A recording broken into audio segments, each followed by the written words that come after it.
আসসালামু আলাইকুম প্রিয় শিক্ষার্থী, আশা করি আল্লাহ তাআলার অসীম রহমতে ভালো আছেন। আলহামদুলিল্লাহ, আমিও ভালো আছি।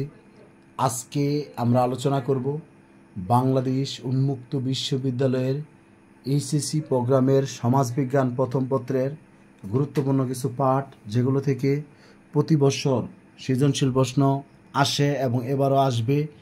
এই জাতীয় প্রশ্নগুলো আমি আপনাদের সাথে শেয়ার করব। আমি শিক্ষার্থী এখানে অনেক কথাই বলতে পারি, কিন্তু আমাদের মূল যে বিষয় আমরা সেটায় চলে যাব, যাতে করে আমাদের কাজগুলো আমরা এখান থেকে করে নিতে পারি। প্রথমত শিক্ষার্থী, আমি আপনাদেরকে বোঝাবো আজকে সমাজ ও সম্প্রদায় চতুর্থ অধ্যায় যে বিষয়টা, চতুর্থ অধ্যায়ে সমাজ ও সম্প্রদায়, এই বিষয়টি আমি আপনাদেরকে আজকে শেখানোর চেষ্টা করব।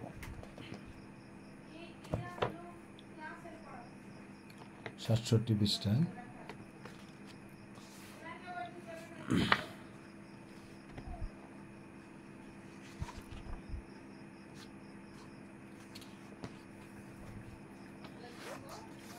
সবাই একটু খেয়াল করবেন, এটা পরীক্ষা আসে। সমাজবিজ্ঞানের প্রধান আলোচ্য বিষয় হচ্ছে সমাজ।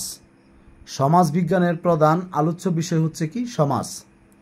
সমাজবিজ্ঞানের প্রধান আলোচ্য বিষয় হচ্ছে সমাজ। সমাজবিজ্ঞানের প্রধান আলোচ্য বিষয় হচ্ছে সমাজ। সমাজবিজ্ঞানী ম্যাকাইবারো পেজ তাদের সোসাইটি নামক গ্রন্থে, যদি পরীক্ষা আসে সোসাইটি নামক গ্রন্থটি কার? সমাজবিজ্ঞানী ম্যাকাইবারো পেজ। এটা সবাই একটু খেয়াল করবেন। তারপর শিক্ষার্থী, এখন আমাদের এই সম্পর্কটার একটা নৈর্ব্যক্তিক পরীক্ষায় অনেক সময় দেখা যায় যে নির্ভরশীলতা, মিথস্ক্রিয়া, সামাজিক সম্পর্ক, সর্বশেষ হলো সমাজ। আপনাদেরকে পরীক্ষায় যখন এই প্রশ্নটি দিবে, আপনি দেখবেন যে নির্ভরশীলতা, মিথস্ক্রিয়া, সামাজিক সম্পর্ক, সমাজ, এর একটা সিকোয়েন্স অনুযায়ী দিব, আর বাকিগুলো এলোমেলোভাবে দিবে। তখন আপনাদেরকে এটা সুন্দরভাবে সাজিয়ে লিখতে হবে। কোনটার পর কোন অপশনটির পর কোন অপশনটি আসবে, সেটা আপনাদেরকে দেখে বুঝে লিখতে হবে।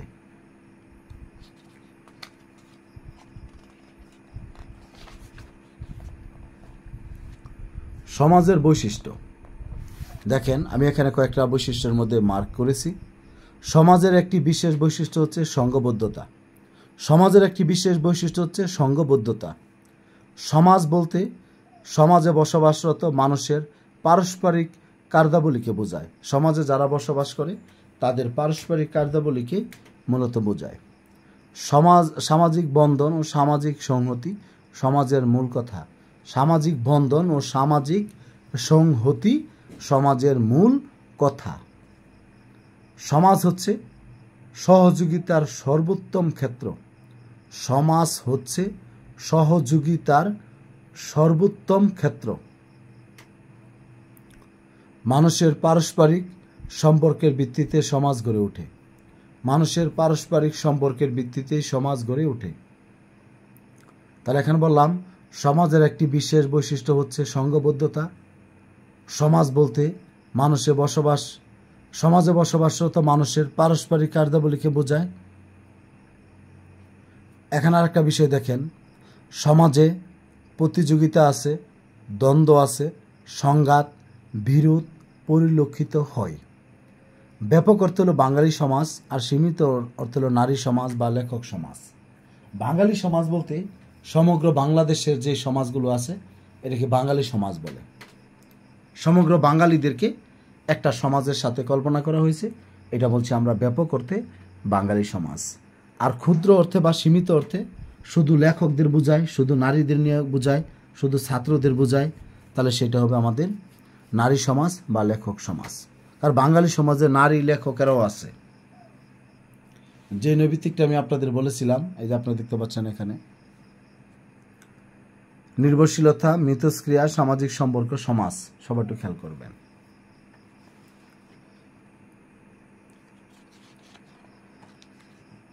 আমি আপনাদেরকে এখন যে পড়াটা পড়াবো, খেয়াল করবেন সবাই। এখানে এই জিনিসটা খেয়াল করেন যে ব্যাপক অর্থে সম্প্রদায়ের দুটি ধরন রয়েছে, একটি গ্রামীণ সম্প্রদায় আর একটা শহুরে সম্প্রদায়। গ্রামীণ সম্প্রদায়, শহুরে সম্প্রদায়। আমাদের এই সমাজ ও সম্প্রদায়ের যে পার্থক্য, এটা আমাদেরকে ভালো করে পড়তে হবে এবং এটা আমাদের পরীক্ষায় আসবে। সমাজ ও সম্প্রদায়ের পার্থক্য আপনাদের বইয়ের ৭১ পৃষ্ঠাতে এই পড়াটি রয়েছে। সবাই একটু দেখেন। সমাজের বৈশিষ্ট্য হচ্ছে একই উদ্দেশ্য সাধনের জন্য সংঘবদ্ধভাবে বসবাস করা। সমাজের বৈশিষ্ট্য হচ্ছে একই উদ্দেশ্য সাধনের জন্য সংঘবদ্ধভাবে বসবাস করা। যেমন ছাত্র সমাজের উদ্দেশ্য কি? জ্ঞান অর্জন করা। পক্ষান্তরে সম্প্রদায়ভুক্ত মানুষের সম্প্রদায়ের সমাজ, আমি আপনাদেরকে একটা উদাহরণ দিয়ে এখানে একটু বলবো। ধরেন এখানে আমরা সমাজ লিখলাম, এখানে লিখলাম সম্প্রদায়। আমি ধরেন এখানে বললাম ছাত্র সমাজ, এখানে বললাম ধরেন হলো নারী সমাজ, এখানে বললাম ধরেন লেখক সমাজ, এখানে বললাম ধরেন শিক্ষক সমাজ। একটি সমাজে শুধু একই শ্রেণীর লোক বসবাস করে। শিক্ষক সমাজে শুধু শিক্ষকরা, ছাত্র সমাজে শুধু ছাত্ররা, নারী সমাজে শুধু নারীরা, লেখক সমাজে শুধু লেখকরা। আর সম্প্রদায়ে আপনার একটা সম্প্রদায়ে বিভিন্ন সমাজের লোক বসবাস করে। কারণ শিক্ষক ধরেন এখানে বয়োজ্যেষ্ঠ যদি বলি, ছাত্র যদি আমরা ছোট ছেলে মেয়েদেরকে আমরা বলি, নারী মহিলাদেরকে বলি, তাহলে শিক্ষার্থী এখানে আমরা দেখতে পাচ্ছি একটা সম্প্রদায়ের মধ্যে বিভিন্ন সমাজের লোক বসবাস করে। মানে একটি সম্প্রদায়ে বিভিন্ন সমাজের লোক বসবাস করে। কারণ এখানে শিক্ষক থাকতে পারে, এক পরিবারের সদস্য হইতে পারে, বা ছাত্রও থাকতে পারে, নারীও থাকতে পারে। তার মানে এরা বিভিন্ন সমাজের লোক এক সম্প্রদায়ে বসবাস করতে পারে। কিন্তু একটা সমাজে যখন শুধু সমাজটাকে আলাদা করব শিক্ষক সমাজে, তখন কিন্তু বিভিন্ন সম্প্রদায়ের লোক থাকতে পারে না। শুধু আপনার এখানে কথাটা এরকম, শিক্ষক সমাজে শুধু শিক্ষকরাই বসবাস করতে পারে, আর সম্প্রদায়ে বিভিন্ন সমাজের লোকেরা এখানে বসবাস করতে পারে সম্প্রদায়। কিন্তু সমাজে শুধু এক শ্রেণীর লোক বসবাস করে। আরেকটা বিষয়, সমাজের নিয়মকানুনের চেয়ে সম্প্রদায়ের নিয়ম একটু কঠিন। কারণ সম্প্রদায়ের ধর্মীয় রীতিনীতি বিভিন্ন বিষয় এখানে জড়িত, এই বিষয়গুলো থাকে। যেমন দেখেন সবাই, উদ্দেশ্য যেটা বলছি, আর আদর্শ। সমাজস্থ মানুষ বিভিন্ন আদর্শে বিশ্বাসী হতে পারে। এক সমাজের মানুষ বিভিন্ন আদর্শে বিশ্বাসী হতে পারে। শ্রমিক সমাজ, কেউ চায় গণতন্ত্রে বিশ্বাসী, আবার কেউ হলো সমাজতন্ত্রে বিশ্বাসী হতে পারে। শ্রমিকদের মধ্যে কেউ গণতন্ত্রে বিশ্বাসী, আবার কেউ হলো সমাজতন্ত্রে বিশ্বাসী। কিন্তু সম্প্রদায়ের জীবন ধারণের আদর্শ ও রীতিনীতি এক অভিন্ন। এক সম্প্রদায় সে 5টা সমাজের লোক থাক, কিন্তু তারা যখন একটা সম্প্রদায়ে যাবে তখন তাদের একই নিয়মকানুন তাদেরকে মেনে চলতে হবে। অঞ্চল, সমাজের জন্য নির্দিষ্ট কোনো ভূখণ্ডের প্রয়োজন নাই। ছাত্র সমাজ, সে যে কোনো জায়গার ছাত্র হতে পারে, কিন্তু সম্প্রদায়ের জন্য সুনির্দিষ্ট ভূখণ্ড প্রয়োজন। যেমন গ্রামীণ সম্প্রদায় গ্রামে থাকে, শহরের সম্প্রদায় শহরে থাকে, উপজাতিরা পাহাড়ে বিভিন্ন জায়গায় থাকে, পাহাড়ি সম্প্রদায়রা শুধু পাহাড়ে থাকে। তার মানে এখানে বলছি যে সমাজের জন্য নির্দিষ্ট আপনার এলাকার প্রয়োজন নাই, নির্দিষ্ট ভূখণ্ডের প্রয়োজন নাই, কিন্তু সম্প্রদায়ের জন্য নির্দিষ্ট ভূখণ্ড রয়েছে। যারা গ্রামীণ সম্প্রদায় তারা গ্রামেই থাকবে, শহরের সম্প্রদায় শহরে থাকবে, আর পাহাড়ি সম্প্রদায় পাহাড়ে থাকবে। এরপর দেখেন আরেকটা বিষয়, অধিকার। একটি সমাজে সব ধরনের মানুষ বসবাস করতে পারে, কিন্তু একটা সম্প্রদায়ের সব ধরনের মানুষ বসবাস করতে পারে না। বলবেন কেন? কারণ সম্প্রদায় সমাজের চেয়ে সম্প্রদায়ের অভ্যন্তরীণ রীতিনীতি প্রথা পদ্ধতি বিদ্যমান থাকে। অভ্যন্তরে কঠোর রীতিনীতি বিদ্যমান থাকে। অংশীদারিত্ব, একটি সমাজে 2 বা ততোধিক সম্প্রদায় থাকতে পারে। এই যে ধরেন একটা সমাজে এখন শিক্ষক, এই সম্প্রদায় থেকে একজন আসলো, এই হিন্দু থেকে একজন আসলো, মুসলমান থেকে একজন আসলো, এইভাবে আসতে পারে। কিন্তু একটা সম্প্রদায় কিন্তু বিভিন্ন সমাজের লোক থাকতে পারে না।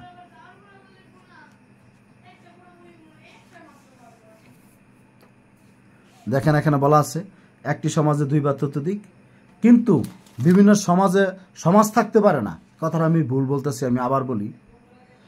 মানে একটা সমাজে বিভিন্ন সম্প্রদায়ের লোক আসতে পারে, কিন্তু একটা সম্প্রদায়ে বিভিন্ন সমাজ থাকতে পারে না। সেখানে সমাজের প্রতিনিধি থাকতে পারে, মানে একজন শিক্ষক থাকতে পারে। সবাই যে একটা সম্প্রদায়ের শিক্ষক থাকবে তা না, কিন্তু বিভিন্ন সম্প্রদায়ের লোক একই সমাজে আসতে পারে। কিন্তু আবার একই সমাজের লোক মানে আপনার দেখেছে যে একটা সম্প্রদায় থাকতে পারে না, কিন্তু তাদের প্রতিনিধি থাকতে পারে। তাহলে আমরা বলবো যে একটি সমাজে বিভিন্ন সম্প্রদায়ের লোক থাকতে পারে দুই বা ততোধিক, কিন্তু একটা সম্প্রদায় দুই বা ততোধিক সমাজ থাকতে পারে না। একটি সম্প্রদায় দুই বা ততোধিক সমাজ থাকতে পারে না, কিন্তু তাদের প্রতিনিধি থাকতে পারে। সমাজে যেমন দুই বা ততোধিক সম্প্রদায়ের লোক থাকতে পারে, সম্প্রদায় থাকতে পারে না, একইভাবে একটা সম্প্রদায়ে দুই বা ততোধিক সমাজ থাকতে পারে না, কিন্তু সমাজের প্রতিনিধি থাকতে পারে। এই কথাটা আপনারা খেয়াল করবেন। একটা সমাজে দুই বা ততোধিক সম্প্রদায়ের লোক থাকতে পারে, সম্প্রদায় থাকতে পারে না। আবার একটা সম্প্রদায়ে দুই বা ততোধিক সমাজ থাকতে পারে না, কিন্তু সমাজের প্রতিনিধি থাকতে পারে। তাহলে এই অংশটা যদি ভালো করে যদি আপনারা পড়েন, আমি আপনাদেরকে এখানে এটা বলার উদ্দেশ্য হলো আমাদের বইয়ের যে সৃজনশীল প্রশ্নটা রয়েছে,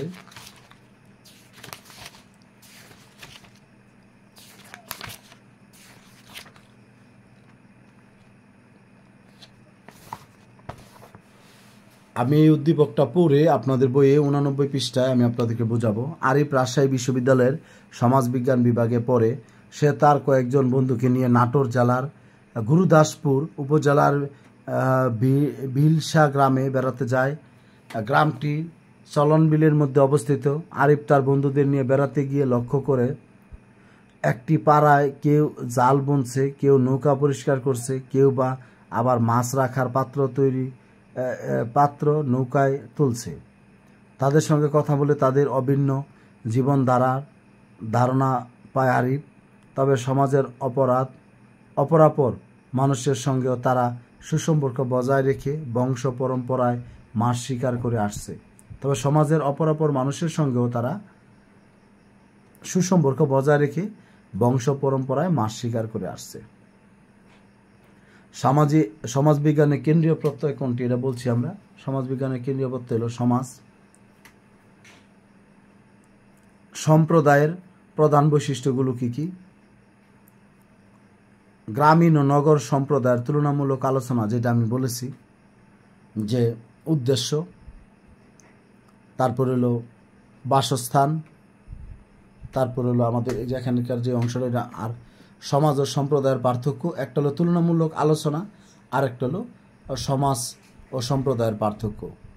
গ্রামীণ ও নগর সম্প্রদায়ের তুলনামূলক আলোচনা, এটা বলবো গ্রামীণ সম্প্রদায় গ্রাম কেন্দ্রিক, আর শহর সম্প্রদায় শহর কেন্দ্রিক। গ্রামের মানুষের জীবনযাত্রার মান মানে পরিবর্তনশীল, তবে ধীরে ধীরে।